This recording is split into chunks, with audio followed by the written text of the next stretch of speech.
Trojan Felly, what's up, man? USCJ here. It's the top of the morning. It's the top of the morning. Listen, I hope everybody is getting ready to get up, get out, and make some things happen this morning. Listen, we got to talk about a big time center that's in the transfer portal. And listen, he's a guy that's very familiar with USC's Coach Henson. And I think for that very reason, I think USC maybe have a good opportunity here. Listen, the transfer portal is officially getting ready to close. Well, it is closed. And now guys have entered their name. There are some guys that are possibly anonymous. You know, we don't know yet. Names hadn't been revealed. So in the coming days here, I think we're gonna have some very, very, some exciting news. Some guys that possibly did some things in the late midnight hour, to where now there's some good available guys. But you guys know what we need to key on right now is the defensive line, the offensive line. I want to deal with a center right now. And look, you guys say, well, Coach Lincoln Riley moved Jonah Monheim to center. I understand that. And you guys also know that Lincoln Riley said that Jonah Monheim is the most flexible guy, the most athletic guy on that offensive line. He can go anywhere. You can plug him in center. You can plug him in at the guard. You can plug him in at the tackle, left tackle, right tackle. It doesn't matter where. That's how versatile a guy like Jonah Monheim is. You can put him literally anywhere. But however, I think I would rather see, if it were to play out like this, I think I would rather see Elijah Page at the left tackle, and maybe if it were possible, put Jonah Monheim maybe depending on the right tackle position, maybe put him there. And if we were to get a guy like this, because this guy's experienced, and let me just shout out real quick, because you guys know, periodically I ask in the video, anybody that wants me to talk about anything as it relates to USC football, whatever, I'll talk about it, NIL, whatever. And I got some NIL stuff we want to deal with as well. But I'll deal with it. But shout out to this guy. How are you? 2055. He asked me, he says, hey, Jay, can you make a video about Bryce Foster? Which is something I was going to get to anyway. But you helped me speed this process up, because I got so many things I'm dealing with, so many guys that we got to deal with, because you guys know we got to land somebody on the defensive side of the ball and the offensive side. And we'll talk about the NIL aspect of it and the likelihood, what's taking place right now, because we'll talk about that. But let's talk about Bryce. I think Bryce Foster is very likely. We can possibly get him, given the fact that he does play center. I think that's the ideal position. But I want you guys to take a look at him real quick. This is going to be Bryce right here.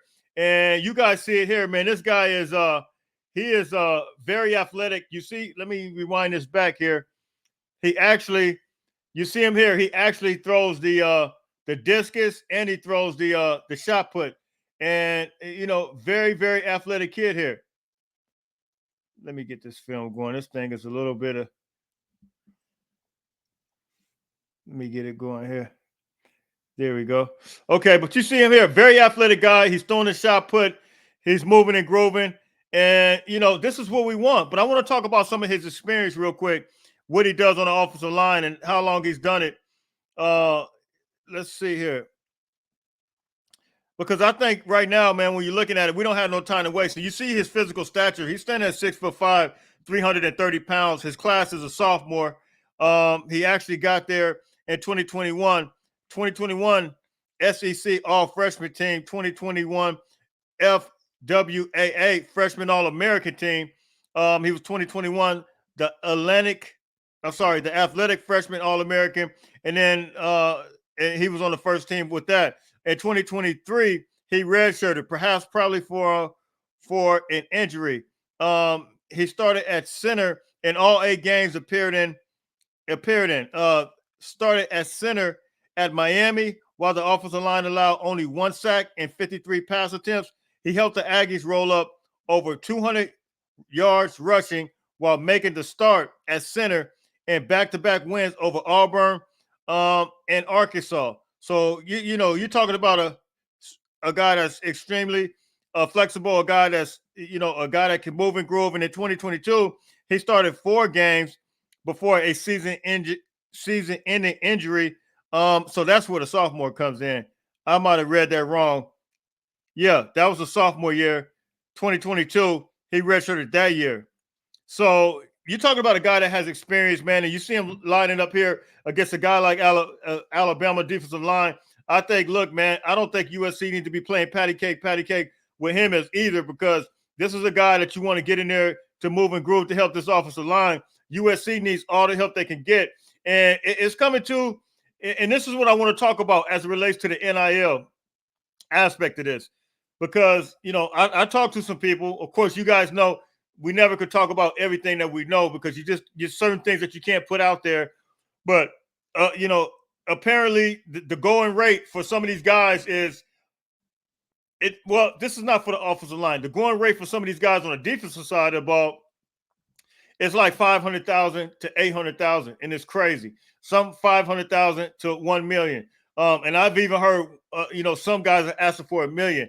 These are the type of numbers that USC has to deal with. These are the type of numbers that colleges are dealing with. But a lot of people don't realize that. Everybody's keep hitting me up and they're saying, Jay, why is it that we are having a hard time? Listen, I tried telling you guys this a long time ago. And you guys remember when I talked about Dominique Williams last week or the week before? Yeah, last week. And I said, I hope USC is able to do what they're able to do as far as just really being able to secure that commitment. It's one thing, you know, I had intel that he could possibly enter the portal. Sure enough, he entered the portal. But it's one thing to enter the portal and actually able to secure that commitment.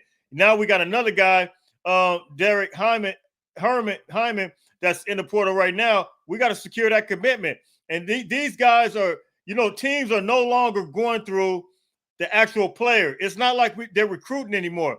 These guys have hired agents. These agents are hired to communicate with them.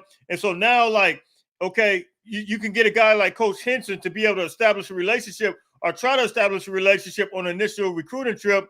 But then you got other guys that are negotiating these deals. So it's almost like the relationship aspect is going out the door. Now you have a situation where it's all business. It's no more recruiting like the way it used to be. So you guys that are asking me, Jay, why are we having these hard times?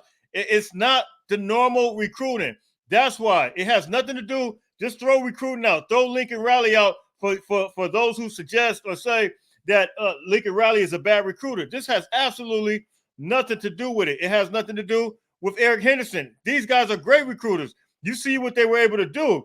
But it's coming down to NIL. And will the current NIL, House of Victory, will they be able to step up and meet these needs? Or do they see it, you know, as important to pay this much out the gate? You know, and the reality is it's very important. It's so important. So we won't secure a class if we don't, or we won't secure players if we don't step it up like that. I mean, I hate to say it, but it is what it is. I mean, this is the nature of the business now.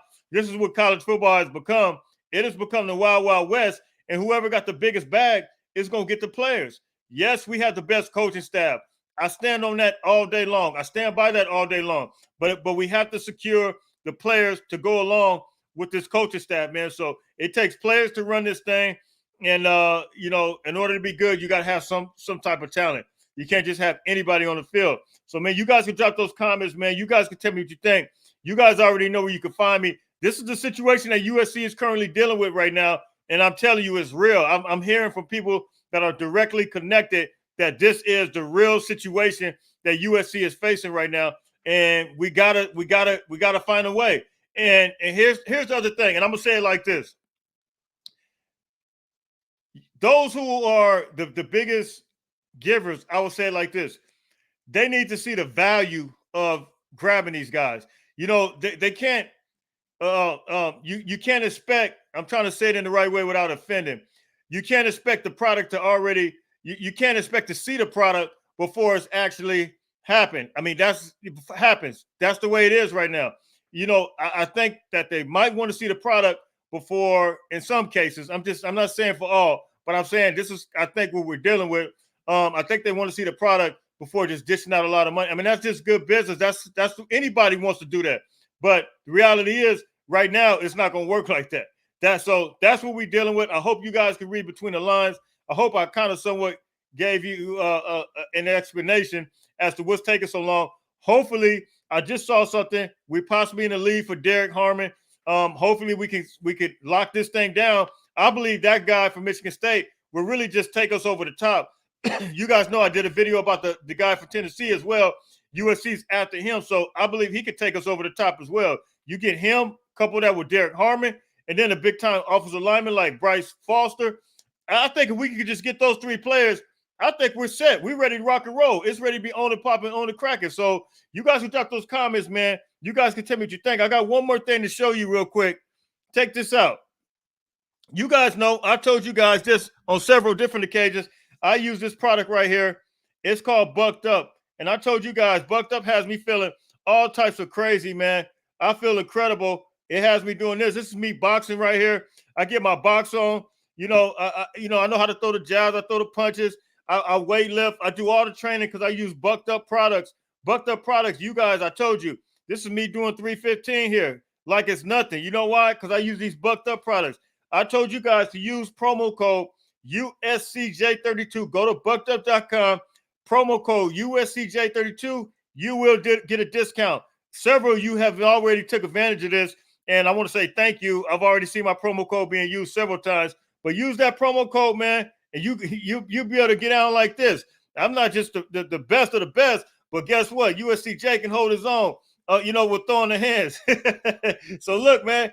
Hey, look, until later on, man, everybody stay blessed. Don't forget, make sure you get up, get out, and make some things happen. Until later on, fight on, fight on, fight on.